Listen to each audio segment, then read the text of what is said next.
그 기술 통계라고 하는 그런 개념들이 있습니다. 그 기술 통계의 가장 기본적인 그 내용이 바로 이제 예를 들어서 평균이라든지 평균을 구한다. 우리가 그 어떤 값들에 하나하나의 그 값들이 가지고 있는 그 속성들을 나타낼 때 우선 뭐 평균을 구해보자. 뭐 평균도 물론 마찬가지로 뭐 기압 평균, 조합 평균, 산수 평균, 뭐 평균의 종류도 여러 가지가 있지만, 자, 아무튼 그 평균은 뭐 어떻게 될 것이냐, 또는 그 데이터 값들에 대한 분산이 어떻게 될 것이냐, 또는 그 값들이 가지고 있는 분산의 표준 편차, 즉 이 내용들이 어떻게 될 것이냐를 분석을 함으로써 여기 나타낼 수 있는 경우의 수들에 대한 어떤 그 비교가 가능하다라고 이렇게 알고 있으면 좋겠습니다. 그래서 자, 이 아까 주사위 관련된 부분들을 갖고 한번 이렇게 쭉 기술 통계를 한번 보도록 해보겠습니다. 그래서 이 부분들을 하나씩 전부 설명하기보다는, 자, 이러한 이 프로세스 관련된 부분들을 간략하게만 설명하고 지나가겠습니다. 자, 우선 주사위를 하나 던질 때 나오는 그 확률 변수를 이제 x라고 한다. 뭐 1이 나오거나 뭐 2가 나오거나 3이 나오거나 또 1이 나오거나 이제 이런 것이 있겠죠. 자, 이것인 경우에 이 사건이 발생될 수 있는 거의 평균, 그리고 분산, 그리고 표준 편차를 각각 한번 구해보자. 이제 이 부분이 바로 아까 얘기했던 기술 통계가 되겠습니다. 그래서 이거는 이제 나타날 수 있는 확률이라든지 또는 경우의 수들의 가장 기본적인 수학적인 데이터가 될 수 있겠죠. 그래서 이 통계는 바로 이제 결과값에 대한 데이터들의 결과값을 나타내는 것을 말한다라고 이렇게 이해를 하면 좋겠습니다. 그래서 우선 이 평균이라든지 또는 이제 확률을 구하는 데 있어서는 아까 이 풀이 과정처럼 처음에 이 경우의 수는 6가지가 될 것이고요. 그리고 각각인 확률 변수, 즉 1이 나올 확률, 2가 나올 확률, 3이 나올 확률, 그 확률 변수로서 이렇게 따지고 보게 되면 분명히 1부터 6까지 각각인 경우에 대해서 6분의 1에 대한 확률이 나타나겠죠. 그래서 이 6분의 1을 나타낼 수 있는 게 바로 1이 나올 수 있는 것도 6분의 1, 그다음에 2가 나올 수 있는 것도 이제 6분의 1, 3이 나올 수 있는 것도 6분의 1, 뭐 4 마찬가지로 5 마찬가지로 6이 나타날 수 있는 확률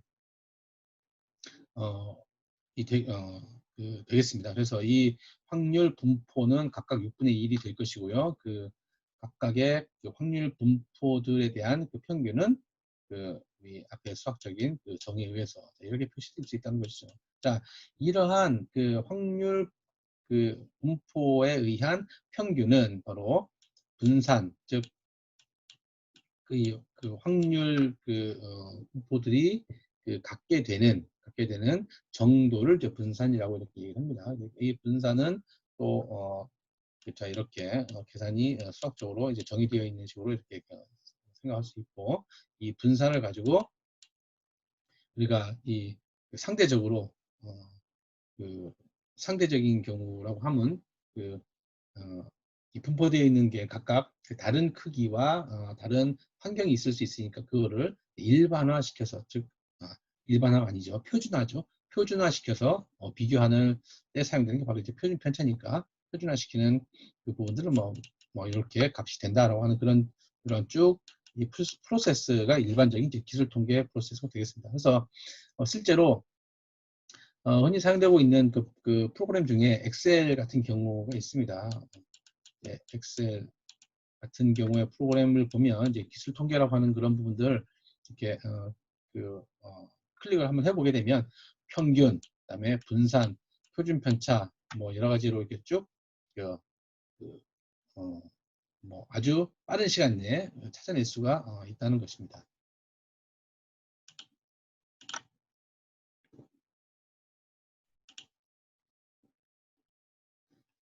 자, 우리가 이 확률이라고 하는 그런 부분을 다루는 데 있어서 이제 아주 재미있는 그리고 다양하게 응용되고 활용되는 간단한 예를 한번 설명을 해보도록 하겠습니다.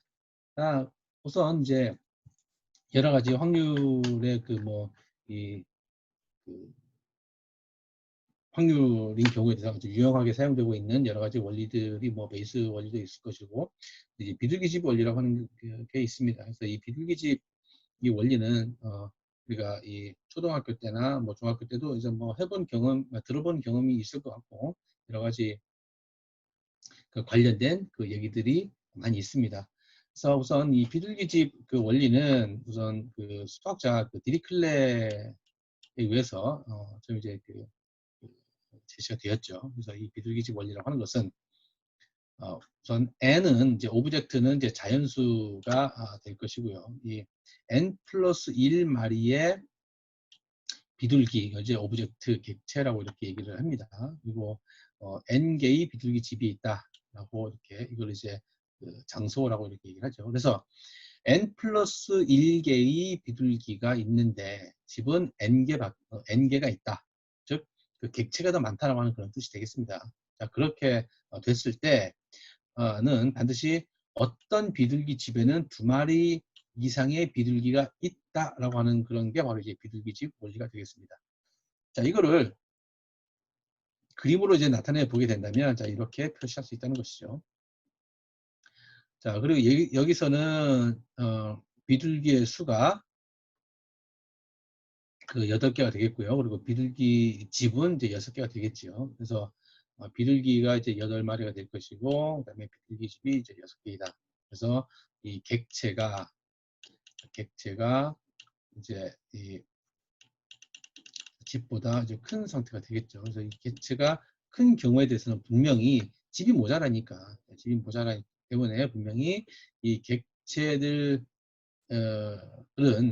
분명히 그 집 어느 공간에 그 2마리 이상이 분명히 이렇게 될 수 있다라고 하는 그런 것이 바로 이제 비둘기 집 원리가 되겠습니다.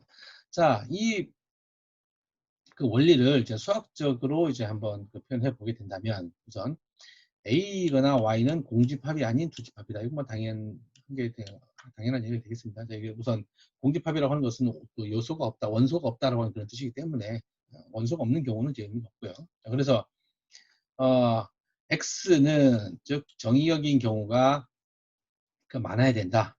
그리고 치역인 경우가 적어야 된다. 라고 하는 그런 부분으로 이해를 해보면 좋겠습니다. 그래서 이 부분은 함수의 그 종류에서부터 그 이 n 플러스 1이 즉 그 정의역이 많은 경우는 이제 전사함수가 되겠죠. 전사함수가 될 것이고, 그리고 그 단사함수는 돼서는 안 되겠다는 것이죠. 그래서 우선 뭐 단사함수가 있고 전사함수가 있고 전단사함수가 있죠. 함수들 여러 가지 들 중에 대표적으로 단사함수인 경우에 대해서는 그 정의역이 그 치역의 그 수보다 이제 큰 경우를 를 이제 관심 대상은 바로 이제 정의역 수가 그 치역의 수보다 큰 경우를 이제 얘기를 하게 되겠습니다. 그래서 이 단사함수인 경우에 대해서는 우리가 정의역들 중에 대응되는 게 없는 경우를 말하죠. 그래서 이 단사함수는 관심 대상이 아니다라고 하는 것이고요. 그리고 전 단사함수인 경우에 대해서는 우리가 알고 있는 것처럼 1대1 대응을 말합니다. 1대1 대응을 말하는데, 이 1대1 대응 같은 경우도 마찬가지로 이 비둘기집 원리에는 적용되지 않는다. 그래서 즉 전사함수인 경우에 대해서 우리가 활용을 할 수 있다라고 하는 것만 우리가 알고 있으면 좋겠습니다. 자, 이 부분을 우리가 잘 익숙한 그 그림을 한번 나타내 보게 되면, x, y가 이렇게 있고 함수 f가 이렇게 있는데, 이렇게 그 정의역이 뭐 예를 들어서 a, b, c가 있다라고 했을 때, 또 그 치역의 경우가 1, 2가 되어 있다라고 한 경우에 대해서, 뭐 예를 들어 f가 a는 1이고 그다음에 뭐 b가 2고 그다음에 C가 또 예를 들어 1이다라고 하는 그런 경우가 바로 이제 비둘기집 원리다. 이게 바로 전사함수이죠. 그래서 이게 바로 전사함수인데, 이 전사함수에 대한 그 개념인 것처럼 이걸 좀 확률에 대한 개념으로 조금 이제 확장시켜 보면, 자, 객체는 3개인데, 즉 정의역은 3개인데 치역이 2개이다. 즉 비둘기는 3마리인데 비둘기집은 2개이다. 자, 이런 경우에 분명히 1이라고 하는 것은 2개의 정의역 값을 가지고 있지요. 1인 경우는 2는 하나이지만 요게 바로 이제 A하고 B라고 하는 그런 그 객체, A하고 C라고 하는 객체는 1이라고 하는 그런 그 집에 들어가 있기 때문에, 자, 그래서 전사함수인 경우가 이제 비둘기집 원리에 활용되는 것이다 라고 이렇게 이해하면 좋겠습니다. 그래서 정리 한번 다시 해보면, 객체가 제 플레이스보다 많은 경우에 대해서 적용되는 그런 내용이다 라고 이렇게 이해를 해보면 좋겠습니다.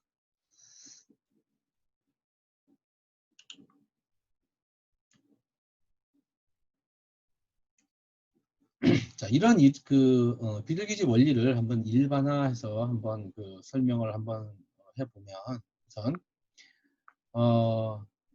n개의 객체가 k개의 장소에 배정이 되었을 때 적어도 한 곳인 경우에 대해서는 바로 그 객체 오브 플레이스, 즉 객체 오브 장소의 객체를 갖는다. 이 객체를 갖는다라고 하는 게 되게 중요하다는 것이죠. 즉 객체를 갖는다고 하는 게 사건이 발생될 수 있는 경우의 수를 얘기를 한다라고 이렇게 이해를 해보면 좋겠습니다.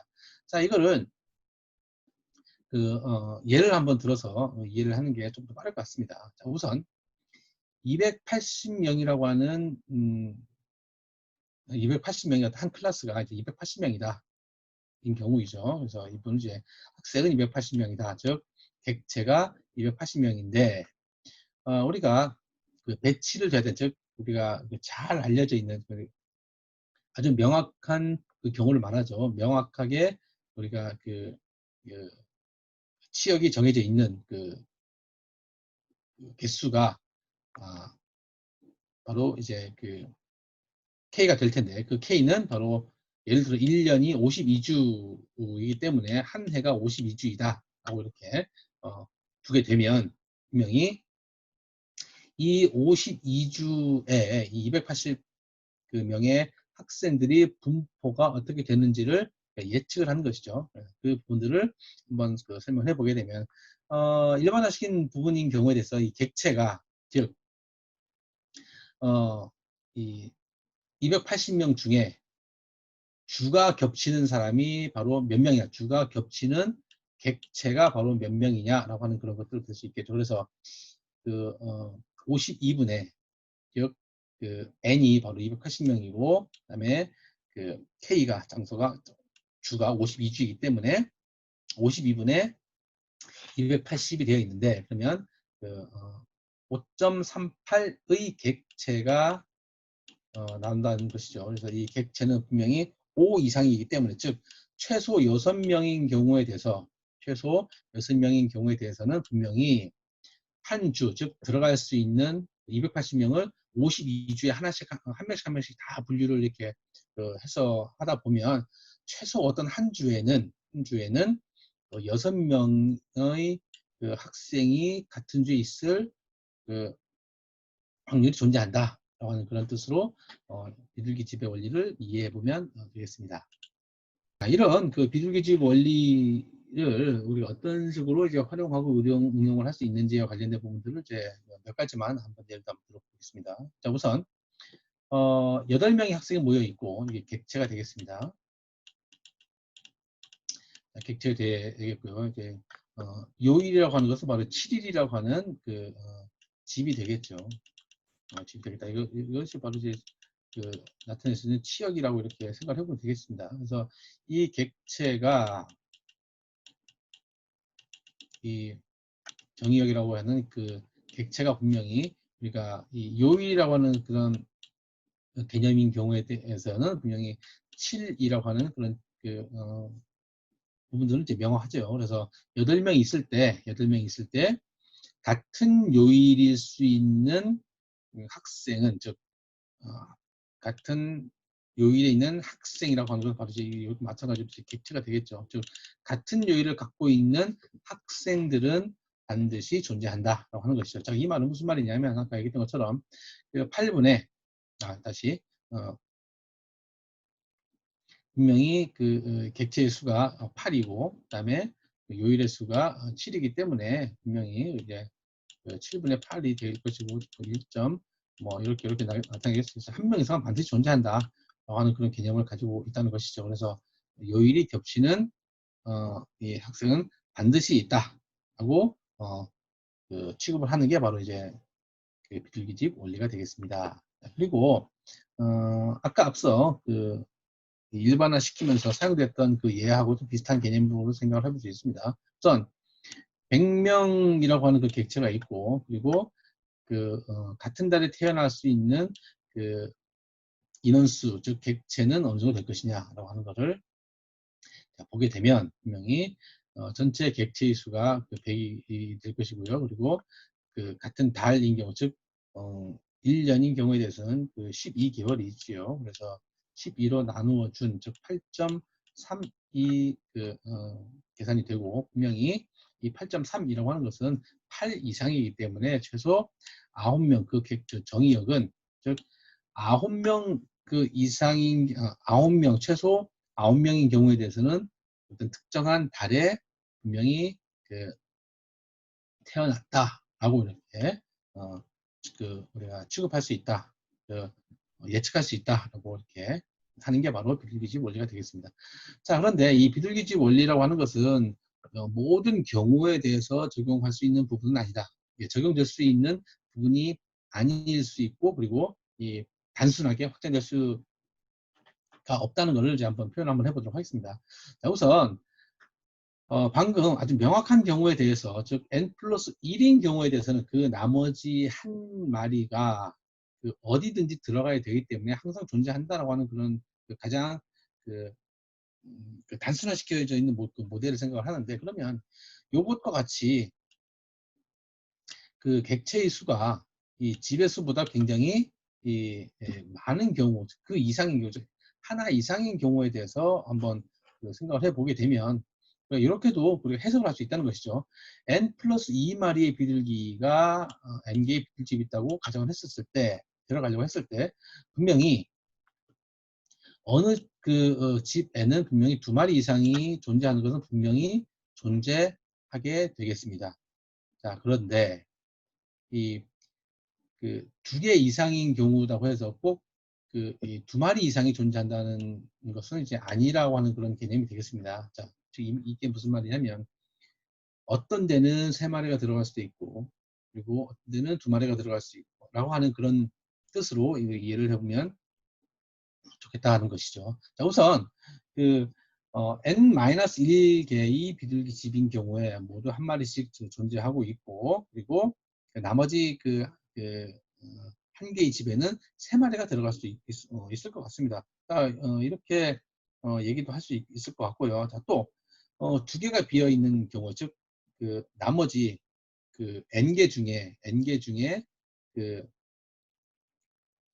예를 들어서 8이라 그러면 8개 마리가 6개에 들어간다고 했을 때는 6마리인 경우에 대해서 분명히 한 마리씩 들어갈 수 있겠지만, 어떤 데는 2마리씩 2군데 들어갈 수도 있게 되겠다는 것이죠. 그래서 여러 가지 경우의 수로 이렇게 나타낼 수 있다라고 하는 그런 부분들도 이제 기억을 해주면 좋을 것 같습니다. 자, 그래서 결국 이 부분들을 추정을 해보면, 우리가 이 비둘기 수가 단순히 증가한다고 해서 그거에 대해서 간단하게 적용이 될 수 있는 것은 아니다 라고 이렇게 얘기를 한다는 것이죠. 그래서 이렇게 얘기할 수 있는 것입니다. 예를 들어서 n 플러스 2마리인 그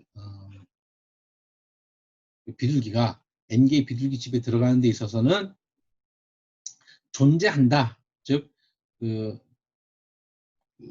한 집에 2개 이상이 들어갈 수 있는 들어간 집이 존재한다라고 하는 것만 추측을 할 수 있고, 반드시 2개이다 또는 반드시 3마리가 들어간다라고 하는 것을 이제 추정할 수 없다는 걸, 강하게 주장할 수 없다라고 하는 그런 얘기가 되겠습니다. 자, 그래서 이 강하게 주장할 수 없는 부분들이 있다고 해서 이 원리가 일반적이지 않느냐라고 하는 게 아니라, 자, 이러한 여러 가지